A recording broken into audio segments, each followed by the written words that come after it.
I'm Pualani Kanaka-ʻole Kanahele. I was born and raised in Hilo. And I am pure Hawaiian. I was raised in a family with a tradition of hula and oli and chant, and mainly tradition of hula and as related to the volcano, the eruption, Pelehonuamea, and all of the earth-making entities. The Maunaloa eruption is a phenomena. And, unlike the Kilauea eruption that's been going on for years, and so you know that it's there and it's hot. But the Maunaloa eruption doesn't have that. And so the fact that it is erupting in our lifetime is a huge thing for all of us as Hawaiians. And I think it also connects us to when we were on the mountain for 9 months and trying to maintain what is Hawaiian, why it's Hawaiian, and owning the land and owning the mountain. And to me, that was a period when a lot of Hawaiians got together and backed up each other and says, yes, we do. And so, and thousands of people came to see us. It's the same kind of phenomena. So it's happening now. So our push is now. And the idea that the eruption is happening on Mauna Loa gives us another thing to look at, another thing to come together for, who we are, to identify ourselves as Hawaiian, to identify ourselves as that mountain. And that it's about time that we came alive. And we have life in us, like the mountain has life in it. And so that's, to me, that's, again, a phenomena for all of us as Hawaiians. I mean, the eruption is ours. Pele is ours. And although everybody enjoys that, the phenomena of the eruption, and they call it Mother Nature, we have the thing for us as Hawaiians, we have names for each part of nature. And the names, we call them akua, but it's not like the akua that a lot of people believe in. So they believe in the great God, because there's only one translation for that akua. For us, there's many translations for it. And the fact that there are many akuas on the mountain, and many part of the akua is all part of who we are. And our kupunas were intelligent enough so that they looked at every part of nature and gave it a inoa. And the great thing about it is that they gave it an inoa that has to do with the energy of the environment. And so, for instance, the energy of Kāne. And so we'll go there. And Kāne is, when we think of Kāne, we think of the sun. And I don't know what else people think of when they think of Kāne, but I think the sun is the most obvious. And the sun is the thing that envelops the energy of heat in the sky. And so that what Kāne is not necessarily the sun, but the heat in the sun. And so when we think of that as Kāne, which our kupunas thought of what is happening in the sun is heat. What is happening in the earth is heat. So both of those things are Kāne. And so the energy in the heat, the energy in the sun is called Kāne-ka-ʻohoni-o-ka-lā, which is Kāne, the one that is settled in the sun. And so that is the energy of heat that's in the sun. Basically, that's it. And then they looked at what's happening on the earth, because we live in Hawaii. This is what we experience from time to time, like we're experiencing the mountain. They call it Kāne-kumuhonua, Kāne, the source of the earth. So what our kupunas were doing is looking at taxonomy, They had taxonomy hundreds and hundreds and hundreds of years ago, and they developed that idea. And in the Western world, taxonomy was only something that they thought of within the last 200 years, or maybe 300 years. I give them some credit, But we have a lot of taxonomies that talk about what this part of the nature was, what the other part of nature was, what Hina is. Hina is the moon, but Hina is the moon in relationship to regeneration of the earth. And so, wow, that's huge. That's intelligent. And so when we look at and that's the kind of intelligentsia that has to do with when you look at your environment, you have to look at each little part of it. And but it doesn't take away from the fact that we have to honor that. We have to honor the heat. We have to honor the sun that houses that heat. We have to honor the heat that's in the earth, that's the source of the earth.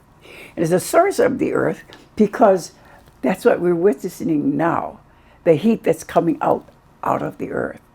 The other thing is they created a lot of chants, olis. And one of the olis that they created has to do with all of the different entities that deal with the actual making of of what we're looking at now, the lava.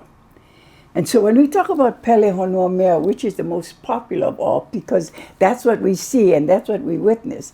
Pelehonuamea in the one particular chant says Hanau. She was born like humans are born. So she's born out of the earth. So Pelehonuamea is only the red thing that you see coming out of the earth and that spreads on the earth. So what the function of, and it's female. And so there's a difference between male and female and akua. And the difference is that male akua is always there. It's always ready. It's all of the energy that has to do with male akua never diminishes. The ocean never diminishes.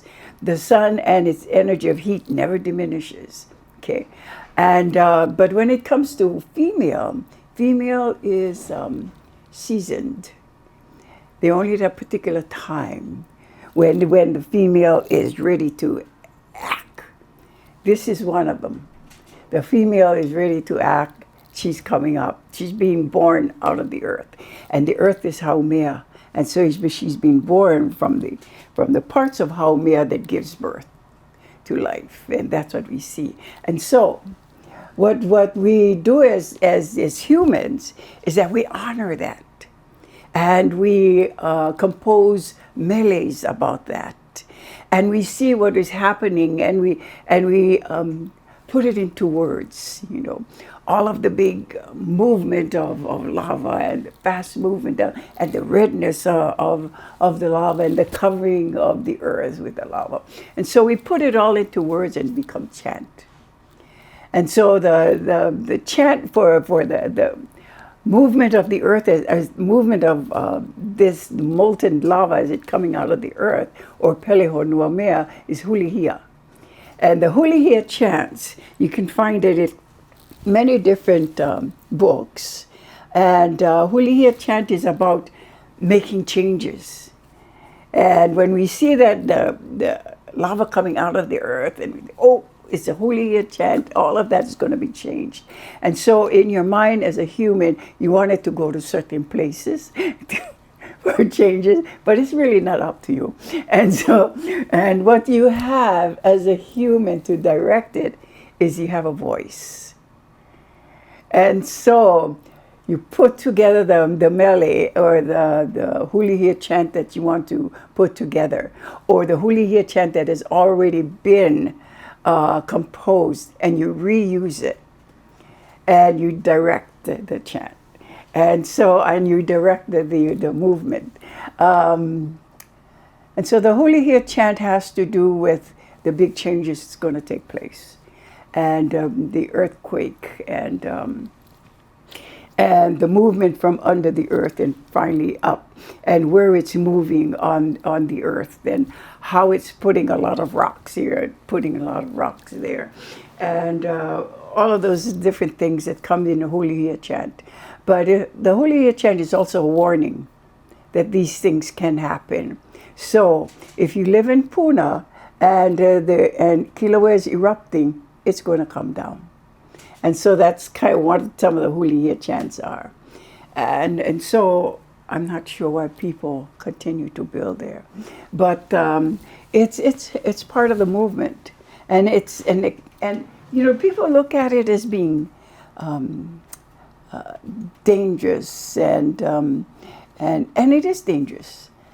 But they look at it as traumatic and disastrous, and it's all of that, but it's not a disaster, because one of the things that we live on is an island, and our island is made up of that. So what it does is allows us to have a footing here in this bigger Pacific Ocean, and the movement of the Hulihia. Eventually, we have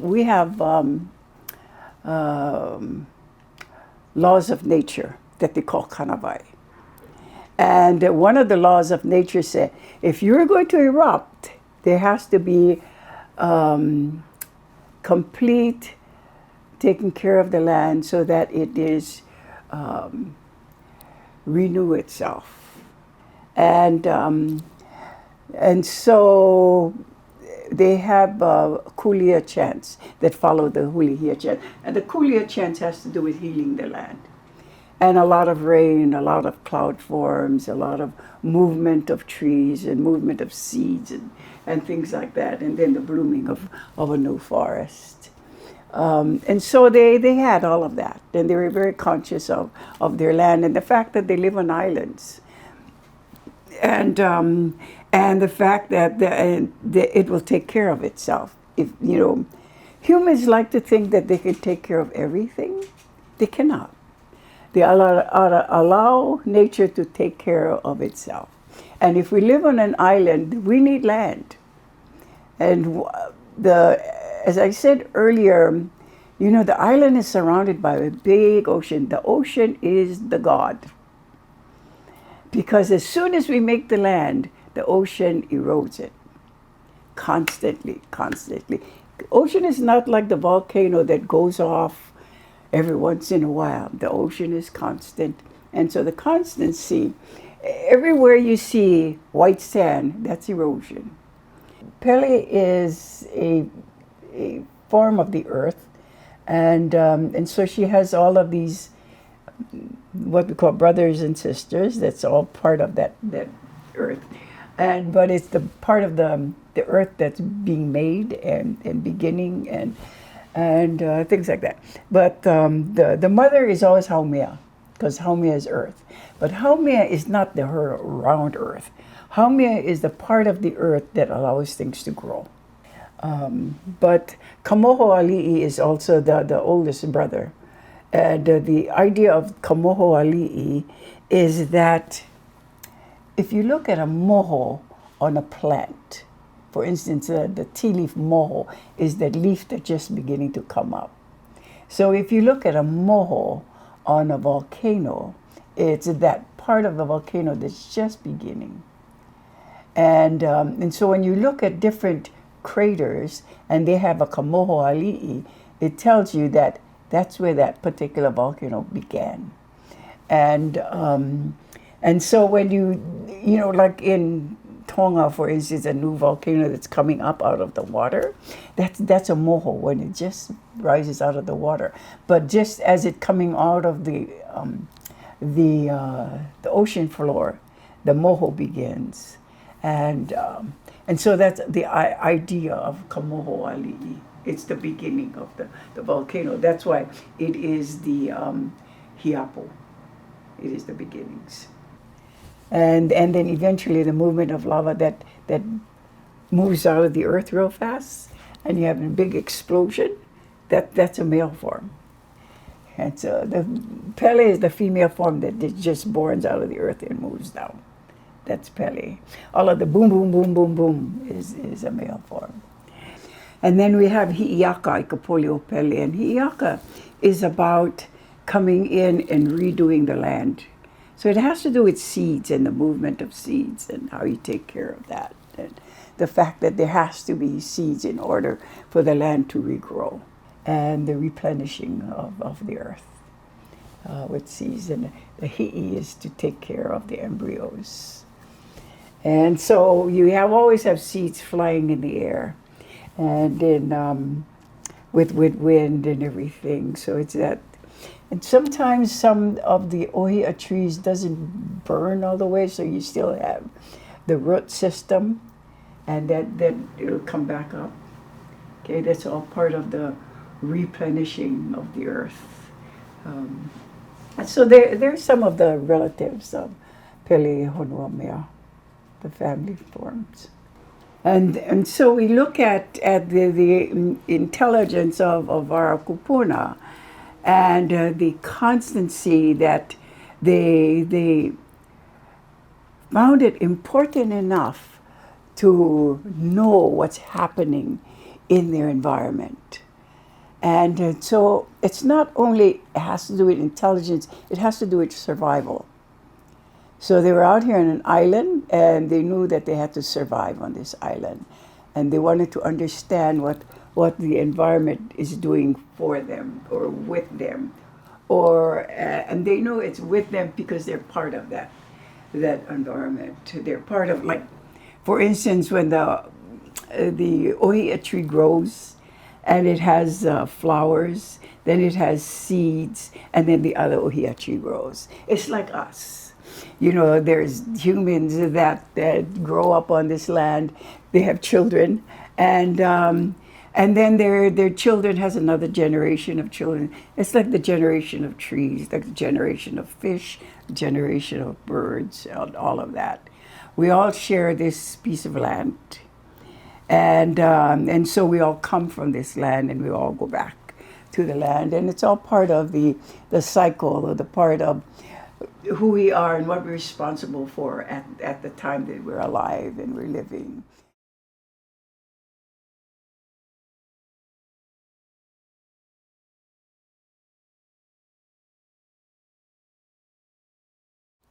You know what's interesting about Maunaloa eruption is that there is a Pahu Manamana kind of south of it, right? There's a ridge that goes from Maunaloa to South Point.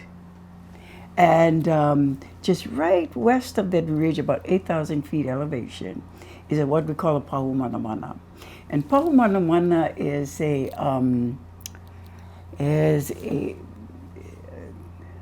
an upright that's put in place. And this one has 7, but it should have 8. One fell apart. And what Pahu Manamanas did is direct stars. And so, because stars are always in the same place. You know, I mean, every 500 years they move a little bit, but otherwise they're in the same place. And so it's a direction for stars. And the direction for stars tell you where they are and what they're doing. But it also directs you to a land that is in the same I can't even think of the word. Anyway, it's in the same order, in the same place as this particular star. Okay, and so we went up there. EKF was the foundation went up there because Volcano asked us to go and study that, because we've been going to Moku Manamana to study all of the uprights It's the same kind of uprights that's there. And this one is credited to ʻUmi. And that fact that he's the one that put it up. And so we went up there, and the thing about going to Moku Manamana is you don't have a lot of time up there. You only go up there for a few days, and sometimes it's just sort of off, and the weather is junk. But over here we had that the cooperation of weather and time, but we still went on the solstices. And so we they measured the stars, what star was it, and it's kind of in a when Moku Manamana has all these uprights, and in front of it is a pile of rocks, and the pile of rocks is always a compass stone. So you're measuring the Moku, the Manamana, the uprights from these compass stones, and and so you always have the same measurement. And the back of it is facing north-northwest. And so what you're going to see is an alignment of the stars with the islands. So what we found out is that the north-northwest position of this Pahu Manamana lines up with certain stars, and the star lines up with the islands. And so if you're looking at a particular manamana and what star is setting there, that star is lining up with Moku Manamana. And then it lines up with Oahu, it lines up with Kauai, it lines up with Kahoʻolawe and Molokai in the same star. And what was great about that is that when we took our pen or pencil and went to the chart and we look at that alignment, it was aligning with volcanoes. And so if you look at the alignment of Kahoʻolawe and Molokai, it aligns with the volcano of Kahoʻolawe, which is Kamohoaliʻi, and then the volcano of Molokai, which is over in the Kalaupapa area. Wow, that was phenomenal to us. And then, so what we actually were looking at when we were looking at this Pahu Manamana, that it is built on the apex of two lava tubes. And that's where they built it. And so they built it to understand the movement of lava. So whether, the people talk about, it's only lava only happening at a certain time and things like that. No, for us, the movement of a lava has to do with building islands. And so that's what they were focused on for this particular Pahu Manamana. We don't know what the other Pahu Manamanas are about. We know what this Pahu Manamana is about. So it's phenomenal. So when we talk about ʻUmi and we talk about the eruptions are going in a particular direction. So we're not only concerned about what's erupting today, we know that the movement of lava is moving in this particular direction. And so the directions are all sort of connected. And we know of these connections because we have to measure it by where the stars are. And when we last went to Moku Manamana, Pua Lincoln is one of the people that does study with us.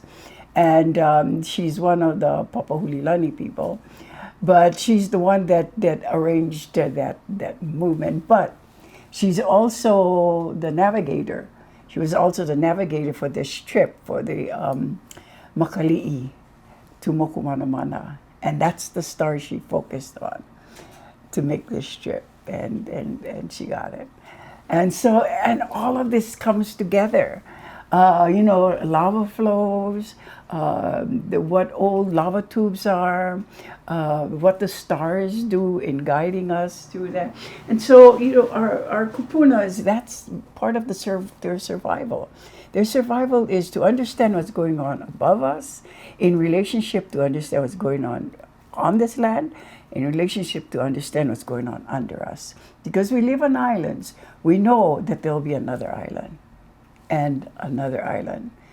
And so the idea of eruptions are not just, something that happens. It's purposeful for us, and it builds islands, and it'll keep on building islands.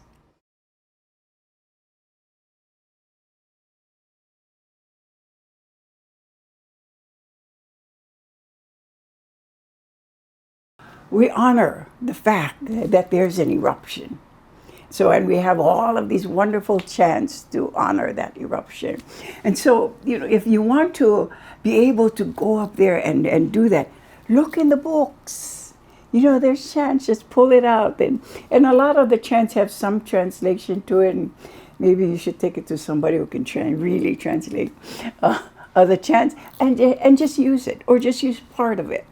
That's honoring that the phenomena, or that akua, or that piece of nature that is part of us.